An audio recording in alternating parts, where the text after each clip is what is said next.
Hi everyone, मैं हूं सुधीर और आपसे भी कहा हमारे चैनल पर स्वागत है। जैसा कि इसके पहले के वीडियो हमने संज्ञा पढ़ लिया है, पहले विकारी शब्द संज्ञा को पढ़ लिया है और हम यहां पर आज देखेंगे कि खोटा भाषा में संज्ञा के कितने लिंग होते हैं। इसे हम देखते हैं। तो ज़्यादा समय ना लेते अपने इस टॉपिक को शुरू करते हैं और आज हमारा टॉपिक होगा संज्ञा का लिंग। जैसे मैं आपको बताना ये चाहूँ कि हिंदी भाषा में संज्ञा केवल दो ही लिंग होते हैं, पुल्लिंग और स्त्रीलिंग। वहीं संस्कृत भाषा में 3 लिंग होते हैं। कौन कौन होते हैं? पुल्लिंग होता है, स्त्रीलिंग होता है और नपुंसकलिंग होता है। लेकिन खोटा भाषा में संज्ञा के 4 लिंग होते हैं। जैसे यहाँ पर ये बात लिखी हुई है, खोटा भाषाक संज्ञाक लिंग 4 रकमें खेवे है। इसका मतलब ये है कि खोटा भाषाक में यहाँ लिखा हो गया, अब मैं हिंदी में बता रहा हूँ आपको कि खोटा भाषा में संज्ञा के जो लिंग होते हैं वह 4 प्रकार के होते हैं। कौन कौन होते हैं? पुल्लिंग होते हैं, स्त्रीलिंग, उभयलिंग और बिना लिंगिक। तो मैं आपको यहाँ पर कुछ बातें बताऊंगा, उसे आप समझने का प्रयास करेंगे। जैसे हम पुल्लिंग का शब्द किसे कहें तो हम यहाँ पे ये कह सकते हैं कि जोन शब्द से पुरुष के बोध होवे है, हम उस शब्द को कह सकते हैं, उस संज्ञा के शब्द को हम ये कह सकते हैं कि वो जो है पुल्लिंग का शब्द है। उदाहरण के तौर पे याद रखें, काड़ा और मर्द। ये जो शब्द है संज्ञा के शब्द है, पर हमें ये जो काड़ा जो मर्द है ये हमें क्या बोध करवा रहे हैं, हमें क्या बताने का प्रयास कर रहे हैं? ये हमें ये बता रहे हैं कि ये जो है ना ये पुल्लिंग है। स्त्रीलिंग का मतलब क्या हुआ कि वे शब्द जोन शब्द से स्त्री के बोध हुए हैं। मतलब जनी की मादा के बोध होता है, जनी का या मादा का हम कह सकते हैं का बोध होता है, हम उन शब्दों को कहते हैं। वो सारे जो संज्ञा के शब्द होते हैं हम उसे कहते हैं कि वो जो है स्त्रीलिंग के शब्द है। स्त्रीलिंग के शब्द उदाहरण के तौर पे गाय है, भैंस है, जनी है। अब इन शब्दों को आप देखें तो आप पाएंगे क्या कि जो गाय है, भैंस और जनी। चलिए मैं बात करता हूँ गाय के बारे में। तो ये जो शब्द है तो संज्ञा के शब्द है और ये जातिवाचक संज्ञा है एकदम बात स्पष्ट है, ये जाति का भी बोध करवा रहे हैं। तो ये जो शब्द है गाय, संज्ञा का शब्द है। तो आप मुझे बताए इससे क्या क्या आपका ये कौन से लिंग का आपको बोध करवा रही है? तो आप कहेंगे ये हमें बोध करवा रही है स्त्रीलिंग का। बातें स्पष्ट होगी। अब हम तीसरे लिंग के बारे में बात करते हैं, उभयलिंग। तो जोन शब्द के प्रयोग पुल्लिंग और स्त्रीलिंग दोनों खाते करल जा ओकरा उभयलिंग कहल जाए। जैसे मैं आपको यहाँ पर उदाहरण बताना चाहूँ, मूसा शब्द को आप ले लीजिए। है क्या? मूसा जो है, ये जो मूसा शब्द है ये जो है ये एक संज्ञा का शब्द है। और ये जो मूसा शब्द है ये जो शब्द है हमें क्या बता रहा है? क्या इस शब्द से हमें यह पता लग पा रहा है कि ये मूसा जो शब्द है पुल्लिंग है कि स्त्रीलिंग है? नहीं, पता नहीं लग पा रहा है। पर ये बातें स्पष्ट हो रही है कि ये एक जीवित जीव है। अभी मैं आगे बताऊंगा, ये बातें स्पष्ट कर दूंगा कि एक जीवित जीव है और मूसा से हमें ना पुल्लिंग और स्त्रीलिंग दोनों का बोध हो रहा है। तो ऐसे जितने भी शब्द होते हैं ना उन्हें कहा जाता है कि उनका जो लिंग है वह उभय लिंग है। क्योंकि क्या होता है यहाँ पर उभय लिंग में कि संज्ञा के वे शब्द जिनका पुल्लिंग और स्त्रीलिंग दोनों के लिए, मतलब हम यहाँ पे ये कह सकते हैं कि वैसे संज्ञा के शब्द जो हमें पुल्लिंग और स्त्रीलिंग दोनों का बोध करवाते हैं तो हम उन शब्दों को कहते हैं कि वह उभय लिंग शब्द हैं। अब मैं कुछ बातें आपको स्पष्ट करता हूँ। जब हमने संज्ञा का लिंग पढ़ना प्रारंभ किया तो आपने देखा कि अभी जितने भी मैंने उदाहरणों को बताया आपको, तो यहाँ पर जितने भी उदाहरण हैं ये जो है ना सभी के सभी जीवित जीव है। सभी के सभी जीवित जीव है। काड़ा हो, मर्द हो, गाय हो, भैंस हो, जनी हो, मूसा हो, सियार हो, कुकुर हो, चुनचुनी हो, डांगर हो, गरु हो, डांगर हो, ये सारे के सारे जीवित जीव है। अब देखिए यहाँ स्थितियाँ क्यों आई कि हिंदी बोलते कि खोटा भाषा में या भाषा में लिंगों का निर्धारण क्यों करना पड़ा? पुल्लिंग अलग बताना पड़ा, स्त्रीलिंग के लिए अलग अलग शब्द बनाए गए, ऐसा क्यों करना पड़ा? इसके पीछे कारण यह है कि जो संज्ञा का लिंग होता है वह वाक्य की क्रिया पर प्रभाव डालता है। जैसे मैं उदाहरण से समझाता हूँ, राम भात खाता है। हिंदी में बताता हूँ, खाता है। राम भात खाता है। आगे लिखते हैं, सीता भात खाती है।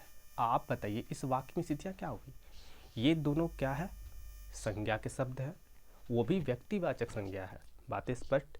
इसका लिंग क्या है? तो आप कहेंगे राम जो है ये पुल्लिंग है। ये जो शब्द है हमें बता रहा है कि ये पुल्लिंग का शब्द है, पुल्लिंग है ये जो संज्ञा का शब्द है ना, ये पुल्लिंग है। ये हमें पुरुष का बोध करवा रहा है, और ये शब्द जो है हमको महिला का बोध करवा रहा है। बातें समझ में आ रही होगी? तो आप देखिए इस वाक्य में क्या हुआ कि जो संज्ञा का लिंग है ना, वो क्रिया को प्रभाव डाल रहा है। जैसे राम खाता है, वहीं जब हम बात करते हैं, जैसे ही यहाँ पर लिंग बदल जाता है, राम की जगह मैंने सीता कर दिया, तो आप देखेंगे कि वही क्रिया, वही वाक्य में जो क्रिया होगी ना, इसका रूप परिवर्तित हो जाता है, इसी कारण से इसी कारण से यह हम कह सकते हैं कि यहाँ पर निर्धारण करना बहुत ही आवश्यक था कि कौन से शब्द को पुल्लिंग माना जाए, कौन सा शब्द, मतलब कि इन दोनों को अलग अलग रखा गया। कुछ शब्द ऐसे थे जिससे यह बोध हो रहा था कि वो पुरुष है, और कुछ शब्द ऐसे हैं जो बता रहे हैं कि वो महिला है। बातें स्पष्ट हो गई होंगी। और कुछ शब्द ऐसे होते हैं जो पता नहीं चल पाता कि वो पुरुष है कि महिला है, मतलब कि दोनों हो सकते हैं, लेकिन सभी के सभी जीवित होंगे, सभी के सभी देखिए लिंग हमेशा जीवित जीवों का ही होगा, ना कि कोई निर्जीव वस्तु का। तो आगे जब आप चौथे लिंग को पढ़ेंगे तो यहाँ पर है ये, इसके कोई नामकरण नहीं किया गया है, इस लिंग का कोई नाम नहीं दिया गया है। अब इस धरातल पर, इस पृथ्वी पे ऐसे कई सारी वस्तुएं हैं, ऐसे कई सारी वस्तुएं हैं, और ऐसे कई सारे ऑब्जेक्ट है जो निर्जीव है, जिसमें जान नहीं है। तो क्या हम उन्हें पुल्लिंग माने या स्त्रीलिंग माने, ये बहुत बड़ा विवाद का विषय है। मैं आपको एक उदाहरण से समझाता हूँ। यहाँ पर आपने सुना होगा, मैं यहाँ लिखूँ हवा बहता है, हवा बहती है। आप मुझे बताएं कि इसमें से कौन सा वाक्य सही है। तो अधिकतर कोई बोलेंगे कि ये जो दूसरा वाक्य है ये सही है। तो आपने इस बात का परिणाम किस आधार पर निकाला? तो आप कहेंगे कि हमने आज तक यही सुना है कि हवा बहती है। अब मुझे बताइए हवा है क्या? तो आप कहेंगे हवा तो एक संज्ञा का शब्द है। अब संज्ञा का शब्द है तो एकदम बात है कि संज्ञा का जो लिंग होता है वह क्रिया पर प्रभाव डालती है। तो एक बात बताइए, आपने कैसे फैसला ले लिया कि हवा जो है, क्योंकि यहाँ पर बहती, आपने चुनाव तो बहती का किया है, तो आपने कैसे यह निर्धारण कर लिया कि हवा जो है स्त्रीलिंग है, स्त्रीलिंग का शब्द है? क्या ये सही नहीं हो सकता? कैसे पुल्लिंग नहीं माना जा सकता? हम पुल्लिंग भी तो मान सकते हैं, पर मैं आपको स्पष्ट कर दूं कि ये जो निर्जीव वस्तु है ना, इसका कोई लिंग नहीं है, क्योंकि लिंग हमेशा जीवित जीवों का ही होगा, ना कि निर्जीव जीवों का। माफ करें, निर्जीव नहीं, निर्जीव वस्तुओं को कोई लिंग नहीं होगा, हमेशा जीवित जीवों का ही लिंग होता है। पुल्लिंग हो सकते हैं, स्त्रीलिंग हो सकते हैं, या उभय लिंग हो सकते हैं। समझ रहे होंगे? तो मैं यहाँ पर आपको बताना क्या चाहता हूँ कि हिंदी में स्थितियाँ क्या है। हिंदी में केवल 2 लिंग है। यहाँ पर जीवित जीवों के लिए क्या कर रखा गया है कि 2 लिंग का निर्माण कर दिया गया। अब कुछ ऐसे शब्द हैं संज्ञा के जिससे ये पता चलता है कि वो जो शब्द है वो पुल्लिंग है, और कुछ ऐसे शब्द है जिससे ये पता चलता है कि वो जो शब्द है वो स्त्रीलिंग के शब्द है। पर बहुत सारी निर्जीव वस्तुएं भी है, तो उनको किस लिंग में रखा जाना चाहिए? क्योंकि एक बात तो तय है कि इसका निर्धारण होना आवश्यक है, क्योंकि ज़रूरी इसलिए हो जाता है क्योंकि किसी भी वाक्य में जो संज्ञा का लिंग है ना, वह क्रिया के रूप को प्रभावित करती है। तो वैसी स्थिति में उन निर्जीव वस्तुओं को हम क्या करते हैं, खोटा भाषा में क्या किया गया है, इस भाषा में क्या किया गया, सभी के सभी को ना कहा गया है कि इनका कोई भी लिंग नहीं है। इसका मतलब हम यहाँ पर ये कह सकते हैं कि जब मैं यहाँ लिखूँ हवा बहता है, यहाँ मैं लिखूँ हवा बहती है, तो ये दोनों स्थितियों में सही होगी, क्योंकि हवा का अपना कोई भी लिंग नहीं होता। अर्थात इसके लिए ये क्रिया भी सही होगी और इसके लिए ये भी क्रिया सही ही होगी। बातें स्पष्ट हो गई होगी। आगे बढ़ते हैं।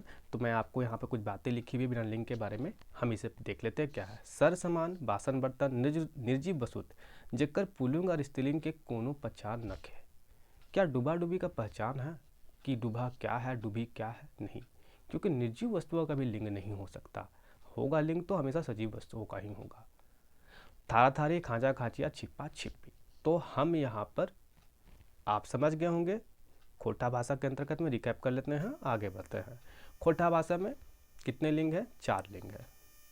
संज्ञा के कितने लिंग है? 4 लिंग है। कौन कौन? पुल्लिंग, स्त्रीलिंग, उभयलिंग और बिना लिंग के। पुल्लिंग मतलब जो पुरुष का बोध करवाए, मैंने संज्ञा के वेद शब्द जो हमें पुरुष का बोध कराए, हम उसे कहते हैं कि पुल्लिंग का शब्द है।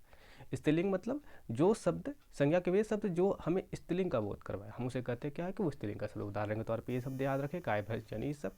उभयलिंग मतलब संज्ञा के वेद शब्द जो जिससे यह पता नहीं चलता है कि वह पुल्लिंग है स्त्रीलिंग, या पता नहीं चलता है, तो हम क्या करते हैं कि उस शब्द का प्रयोग दोनों के लिए करते हैं। अर्थात हम यहाँ पे ये कह सकते हैं कि संज्ञा के वे शब्द जिसका प्रयोग जो है ना पुल्लिंग और स्त्रीलिंग दोनों के लिए किया जाता है, तो वैसे शब्दों को कहते हैं कि वह उभय लिंग है। बातें समझ आ गई होगी। उदाहरण याद रखेंगे, गरुडांगा, चरैचुनी, कुकुर, सियार है यहाँ पर, सियार और मूषा। बिना लिंग में जितने भी निर्जीव वस्तु है ना, हमने क्या किया है उसे यहाँ पर बिना उनका कोई भी लिंग नहीं है, तो हमने क्या किया है, उनको सभी निर्जीव वस्तुओं को हमने यहाँ पर शामिल कर लिया है। क्योंकि एक बात तो हमें समझ में आ गया है कि संज्ञा का जो लिंग है क्रिया प्रभाव डालती है और कोई निजी वस्तु का लिंग नहीं हो सकता है। तो इसका मतलब ये है कि यदि वाक्य में बनाया जाए, हवा यदि मैं बात को नदी बहती है या नदी बहता है, तो दोनों स्थिति में ये दोनों जो वाक्य होंगे सही होंगे। बातें स्पष्ट हो गई होगी। आगे बढ़ते हैं। अब खोटा भाषा में कुछ स्थितियाँ मैं समझा देता हूँ कि स्थितियाँ क्या है, मैं आपको समझा देता हूँ। आगे देख लेते हैं। अब यहाँ पर क्या हुआ है कि आपके एग्जामिनर के द्वारा बार बार एक प्रश्न बनाया जाता रहा है। क्या होता है, आपको पुल्लिंग दे देता है और आपको बोलता है कि इसका स्त्रीलिंग रूप बनाइए, इसका स्त्रीलिंग बनाइए, है ना। आपको क्या करेगा, पुल्लिंग का एक शब्द दे देगा, 4 ऑप्शन दे देगा और पूछेगा बताइए निम्न में से कौन सा स्त्रीलिंग रूप होगा इस शब्द का। उदाहरण के तौर पे मुंडा का, आपको ऑप्शन दे देगा वहाँ पर मुंडा, और 4 ऑप्शन दे देगा और वहाँ से पूछ लेगा कि बताइए इसका स्त्रीलिंग क्या होगा, स्त्रीलिंग क्या होगा। इस तरह के प्रश्न बनते हैं। तो अब यहाँ पर खोटा भाषा में क्या होता है ना कि पुल्लिंग से स्त्रीलिंग बनाने के लिए, जो पुल्लिंग का शब्द है ना उसको स्त्रीलिंग का शब्द बनाने के लिए क्या किया जाता है, प्रत्यय का प्रयोग किया जाता है। वहाँ पर हिंदी में हम लोग प्रत्यय कुछ इस प्रकार से लिखते हैं, प्रत्यय लिखते हैं ना। यहाँ पर प्रत्यय कैसे लिखते हैं, क्योंकि हमें तो एक बात कह दिया गया है कि आपको जहाँ पर भी आप खोटा भाषा का लेखन का में प्रयोग कर रहे हैं, आपको क्या करना है, गुट्टा रा का प्रयोग करना है। तो यहाँ प्रत्यय हम लोग कुछ इस प्रकार लिखते हैं। तो आप यहाँ पर देखेंगे क्या कि पुल्लिंग से स्त्रीलिंग बनाने के लिए ना बहुत सारे प्रत्यय का प्रयोग किया जाता है। जैसे यहाँ पर आप देख लीजिए, आइन प्रत्यय का, इन प्रत्यय, ई, वाइन, अनि, ये सारे प्रत्ययों का प्रयोग किया जाता है पुल्लिंग से स्त्रीलिंग बनाने के लिए। तो आइए एक करके हम इनको देखते हैं कि यदि किसी पुल्लिंग शब्द का स्त्रीलिंग शब्द में कन्वर्ट किया जाता है तो यहाँ स्थितियाँ किस प्रकार की होती हैं या क्या परिवर्तन आते हैं, वो हम देखते हैं। जैसे आइन प्रत्यय के बारे में आपको बता दूं, ये आप देख रहे होंगे, मुंडा जोड़ आइन है। ये आपको मान के लिए ये पुल्लिंग का आपको शब्द दे दिया और आपको पूछा कि इसका स्त्रीलिंग रूप बताइए, तो क्या करेंगे, यहाँ पर आइन प्रत्यय जुड़ा हुआ है, जुड़ के क्या बनाएगा, मुंडाइन। क्या बनाएगा, मुंडाइन। जैसे आप और कुछ बातें मैं बता दूं, ये बता देता हूँ। ये देख रहे हैं पंडित का क्या हो गया, यहाँ पर आइन प्रत्यय जुड़ा हुआ है और इसका लोप हो जा रहा है, देख रहे हैं ना, इसका लोप हो जा रहा है। आइन का जो है ना यहाँ लोप हो गया है, यहाँ लोप हो गया है। जब जुड़ेगा तो क्या हो जाएगा, पंडित ताइन। देख गया आपने। मंझियाइन में देखे क्या हुआ, आइन जब जुड़ा तो आ का तो लोप हो जाएगा और ये जो दीर्घ ई है ना, दीर्घ ई, ये देख रहे हैं यहाँ पर, मैं आपको दिखा दूं जरा, आप देख रहे हैं दीर्घ ई की मात्रा है यहाँ पर। तो जब इसका स्त्रीलिंग, ये पुल्लिंग से जब स्त्रीलिंग बनाया जाएगा तो ये किसमें बदल जाएगा, ये हस्व, क्या कहा जाए कि हस्व ई के हस्व रूप में बदल जाएगा। हम यहाँ पर ये कह सकते हैं कि यहाँ पर स्थितियाँ क्या होती हैं, मैं आपको थोड़ा पहले समझा देता हूँ, उसके बाद हम यहाँ पर देखते हैं होता क्या है, मैं बता देता हूँ। जैसे आप देख रहे हैं इस प्रत्यय का प्रयोग किया जा रहा है पुल्लिंग से स्त्रीलिंग बनाने में, तो यदि किसी पुल्लिंग शब्द में बड़ी ई की मात्रा है, बड़ी की मात्रा है, जैसे यहाँ मांझी में आप देखिए, मांझी में आप देखिए बड़ी की मात्रा है, तो जैसे ही आप इसका स्त्रीलिंग रूप बनाएंगे तो ये जो है ना बड़ी ई की मात्रा है ना, ये छोटी ई की मात्रा में बदल जाएगी। आप देख पा रहे होंगे मांझी का मंझियाइन हो गया, और यहाँ पर मंझियाइन में छोटी ई की मात्रा का प्रयोग किया गया है। देख रहे हैं। उसी प्रकार मैं आपको कुछ बातें और बता दूं, यदि इन प्रत्यय का प्रयोग करके क्या किया जा रहा है, पुल्लिंग से स्त्रीलिंग बनाया जा रहा है, तो भी स्थितियाँ वही रहेगी। यदि किसी पुल्लिंग शब्द में क्या है, बड़ी ई की मात्रा है, तो जब इसका स्त्रीलिंग रूप बनाया जाएगा, स्त्रीलिंग में कन्वर्ट किया जाएगा, तो वैसे स्थिति में जो बड़ी ई की मात्रा है वो छोटी ई की मात्रा में बदल जाती है। इसका मतलब हम यहाँ पे ये कह सकते हैं कि यहाँ पर हम इसे लिखेंगे कुर्मिन, कुर्मी जोड़ इन, कुर्मिन हो जाएगा। ई की मात्रा का क्या हो जाएगा, लोप हो जाएगा। ई की मात्रा का देखिए ये जो है इन लगा हुआ है, तो ई की मात्रा का लोप हो जाएगा, और यहाँ पर जब ये ऐड होगा तो ये ना बड़ी ई की मात्रा जो है छोटी ई की मात्रा में बदल जाएगी। तो ये पहला नियम था इन दोनों के बारे में, ये बातें याद रखें। यहाँ कुछ उदाहरण है, आप देख सकते हैं इसे, जैसे कोयरी, बड़ी की मात्रा आप देख रहे हैं ना, तो यहाँ पर कोयरी में क्या किया गया है, इन प्रत्यय जोड़ दिया गया है और इसे स्त्रीलिंग रूप दे दिया गया है। जैसे अब क्या होगा, बड़ी की मात्रा है यहाँ पर, तो ये किसमें बदल जाएगा, छोटी की मात्रा में। और ई यहाँ पर तो जो हस्व ई है, हस्व ई है ना, इसका तो लोप हो जाएगा, और यहाँ बचेगा क्या, केवल कोयरी। तेलिन में कुछ इस प्रकार से ही है, कोई मुश्किल नहीं है, बस बड़ी की मात्रा किसमें बदल गई, छोटी की मात्रा में। बात स्पष्ट हो गई होगी। अब हम बात करते हैं कुछ आर, जैसे कुछ आर प्रत्यय हैं जिसका प्रयोग करके क्या किया जाता है, पुल्लिंग से स्त्रीलिंग बनाया जाता है, उसे हम देख लें। अब देखिए ई का भी प्रयोग ना, ये जो बड़ी ई है जिसे हम कहते हैं दीर्घ ई, इसका प्रयोग भी किया जाता है, इस प्रत्यय का भी प्रयोग किया जाता है पुल्लिंग शब्दों को स्त्रीलिंग बनाने के लिए। खोटा भाषा में इसका भी प्रयोग किया जाता है, तो इसे हम देख लेते हैं। जैसे घोड़ा, घोड़ा से घोड़ी हो गया, बूढ़ा से बूढ़ी, काका से काकी।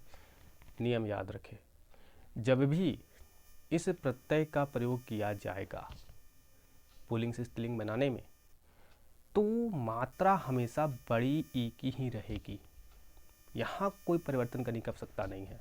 बड़ी की मात्रा ही जब पुल्लिंग से स्त्रीलिंग बनाया जाएगा तो बड़ी ई की मात्रा लगी ही रहेगी। जैसे इसके पहले हमने क्या देखा था कि आइन और इन में कि बड़ी ई की मात्रा है पुल्लिंग के शब्दों में, तो जब उसको स्त्रीलिंग रूप दिया जाता है तो छोटी ई की मात्रा में बड़ी की मात्रा को छोटी की मात्रा में बदलना पड़ता हमें है, पर यहाँ करने की कुछ आवश्यकता नहीं है, बड़ी की मात्रा अब भी यहाँ पर रहेगी। तो यहाँ पर याद रखें कि यहाँ पर की स्थितियाँ क्या होगी कि इसका जो बड़ी की मात्रा है हमेशा बड़ी की मात्रा ही रहेगी। वाइन के बारे में जान लीजिए, यहाँ पर कोई बदलाव करने की आपको आवश्यकता नहीं है, बड़ी की मात्रा या छोटी की मात्रा में कोई बदलाव करने की आवश्यकता नहीं है। यहाँ पर सिर्फ आप देख लीजिए किस प्रकार से ये बदला है। तो वाइन प्रत्यय का भी प्रयोग किया जाता है पुल्लिंग से स्त्रीलिंग बनाने में, जैसे साव का सहुवैन हो जाएगा, गंजू का गंजुवैन हो जाएगा, और महतो का महितवैन हो जाएगा। बात स्पष्ट। अब नी का ही प्रयोग किया जाता है, पता, इस प्रत्यय का ही प्रयोग किया जाता है पुल्लिंग शब्दों को स्त्रीलिंग बनाने के लिए, जैसे चोर, चोर, चोर से चोरनी हो गया, और मास्टर से मास्टरनी। देखिए आपसे प्रश्न यदि यहाँ पर बनाना होगा आपका एग्जामिनर को, तो वह क्या प्रश्न बनाएगा, यहाँ पर आपको क्या करेगा, जैसे यहाँ पर शब्द दे देगा, पुल्लिंग का शब्द दे देगा, और आपको 4 ऑप्शन दे देगा, सही है, 4 ऑप्शन दे देगा, और आपसे पूछेगा कि इसका स्त्रीलिंग रूप क्या होगा, क्या होगा। तो ऑप्शन में घोड़ी भी रहेगा, तो आप आसानी से चयन कर लेंगे। पर दूसरा प्रश्न यदि कठिन बनाना चाहे आपका एग्जामिनर, तो क्या बनाएगा, आपसे क्या होगा कि आपको यहाँ पर 4 ऑप्शन, जैसे यहाँ पर आपको क्या देगा कि यहाँ पर आपको दे दिया मुंडाइन, स्त्रीलिंग का शब्द है मुंडाइन, और आपको 4 ऑप्शन दे देगा, 4 ऑप्शन दे देगा यहाँ पर, और आपसे पूछेगा कि यहाँ पर मुंडा से मुंडाइन बनाया गया है, पुल्लिंग से स्त्रीलिंग बनाया गया है, तो किस प्रत्यय का प्रयोग किया गया है। तो आप जानते हैं आइन प्रत्यय का प्रयोग किया गया है। बात स्पष्ट हो गई होगी। तो उम्मीद करता हूँ कि ये सारी बातें मैं आपको समझा पाया हूँगा। लिंग क्या है, संज्ञा में खोटा भाषा में रिकैप कर लेते हैं। खोटा भाषा के अंतर्गत में आप जब देखेंगे तो संज्ञा के 4 लिंग होते हैं, पुल्लिंग, स्त्रीलिंग, उभय लिंग और बिना लिंग। जितने भी निर्जीव वस्तु होते हैं उन्हें रखा गया किसमें, बिना लिंग, उनका कोई अपना लिंग नहीं होता। और संज्ञा का लिंग जो है ना क्रिया के रूप में प्रभाव डालता है। एक वाक्य में संज्ञा का जो लिंग होता है वह क्रिया के रूप में प्रभाव डालता है। ये बातें भी आप याद रखें। साथ में यहाँ कुछ प्रत्ययों का प्रयोग किया जाता है पुल्लिंग से स्त्रीलिंग बनाने में, और आपके एग्जामिनर के द्वारा यहाँ पर बार बार प्रश्न बनाया जाता रहा है। प्रश्न इस प्रकार दे दिया जाएगा, आपको पुल्लिंग का शब्द दे दिया जाएगा और आपको 4 ऑप्शन दे दिया जाएगा और आपसे प्रश्न ये पूछा जाएगा कि बताइए इसका स्त्रीलिंग रूप क्या होगा, या तो फिर आपको स्त्रीलिंग के शब्द दे दिए जाएंगे और आपसे प्रश्न ये पूछा जाएगा बताइए इनमें से कौन से प्रत्यय का प्रयोग करके इसे स्त्रीलिंग बनाया गया है, स्त्रीलिंग का शब्द बनाया गया है। तो 2 प्रकार के यहाँ प्रश्न आपसे बन सकते हैं। तो उम्मीद करता हूँ कि आज का यह वीडियो लेक्चर आप सभी को पसंद आया होगा। तो मिलते हैं अगले वीडियो में, तब तक के लिए आप सभी का बहुत बहुत धन्यवाद।